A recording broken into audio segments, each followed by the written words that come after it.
as beautiful as the day I lost you.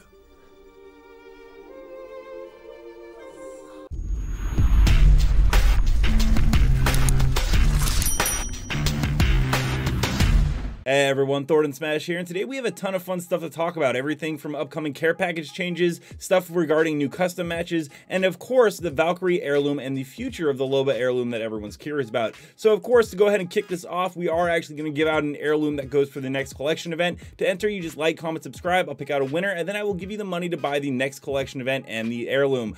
But now, let's go ahead and talk about Apex Legends. So let's go ahead and start off with two big leaks that actually came out yesterday, and these are from Ezra. You may know them as they are the person that let us see first look at the Wraith Vampire Hunter model that was fully rendered, along with a couple of other leaks. Well, yesterday they let us know two important things coming to the game. The first being that custom matches are set for Season 13. We don't know how they will function quite yet, but it will allow you to create your own lobbies with friends. But it's also important to note we don't know exactly when in Season 13 this could be a mid-season patch, or who knows, it could even be the thing that Respawn was hyping up that they finally have ready. The second big thing that took everyone by surprise was that the Mastiff shotgun would be swapping with the Spitfire in the care package. Now, we all knew the Spitfire was coming out because it had the reactive battle pass skin, but we were wondering for a long time, hey, what's going to be replacing it? And Ezra actually went ahead and backed it up, showing us a screenshot in game of the Mastiff shotgun with the heirloom rarity. The Mastiff actually started out as a care package weapon Season 1 through 4 before it was taken out in Season 5, and it was quite powerful actually when it was in the game. It did body damage up to 144, with headshot max damage being 288 with a mag size of 4. There's been no official statement yet from Respawn on how powerful it would be if it gets put back in. We'll have to wait for the patch notes for that. I have also received a couple of questions on whether or not Ezra is accurate with these leaks, and first off, I just want to say they've been accurate with everything that they've shown so far. I've talked to them a little bit in DMs as well, sharing a little bit of insight about what I know. They share a little bit about what they know, and so far I don't see anything that is setting off any alarm bells. Everything they seem to know is 100% accurate. That being said, until Respawn officially confirms it with the patch notes and we see it in game, just like with any other leak, you need to take it with a grain of salt and not 100% confirmation, as Respawn will change things at the last minute, as we saw with the Nemesis AR. Now let's move into heirlooms. As most of you know, there is the leaked Valkyrie Heirloom, which we are getting in Season 9. We've seen the full model. It is the Yari. I apologize if I mispronounced it. And of course, we'll be getting it in a collection event. And Dot Esports actually reported from an interview with Respawn that we will be getting our first collection event around the time of June 21st, and that's when we'll be getting a form of control mode back. And iLoot Games has heard from sources that the event will be called Awaken. Right now, we don't know whether that's the Hero Hunter or the Hero Anime in the code. The other event this season we will be getting will be a thematic event, which will feature the Bangalore Prestige Skin, which also makes a lot of sense because her brother Newcastle is joining the game and a lot of the lore is focusing on them. However, there is some new internal information about upcoming future heirlooms. I have word from a developer that they are working on a Loba Warfan heirloom and also a Wraith Prestige Skin. I have run this through multiple sources and multiple different people were able to confirm that this is the case. In regards to the Warfan, it is actually a Spanish theme heirloom. It's a typical fan that actually has knives on the back end of it. What's also important to know about it is though that it does not have a set release date yet, so it isn't confirmed for Season 14 quite yet, and it is still in development, meaning that it's still being designed and animated along with a lot of other things, so it may not be ready to go for quite some time. And just like with the old Trident idea that they had for Loba that got scrapped and turned into Valkyrie, that could always be the case with this. But for the Wraith Prestige Skin, I'm actually hearing that it's pretty much done and ready to go. And the first thing to know about these Prestige Skins, if you haven't noticed already with the Bloodhound and the Bangalore one coming up, is they are all pilot themed. In fact, that was the code when Garretleaks data mined them originally. They were all put under the file pilot. So all these skins are going to be themed after Titanfall 2. This does make sense why we saw Bloodhound's pilot skin first, as they do have a Titanfall 1 Gen 10 chip insignia on the side of their helmet. It makes sense why we got Bangalore second, with the lore revolving around Newcastle and also her and her brother taking down a pilot in the stories from the Outland,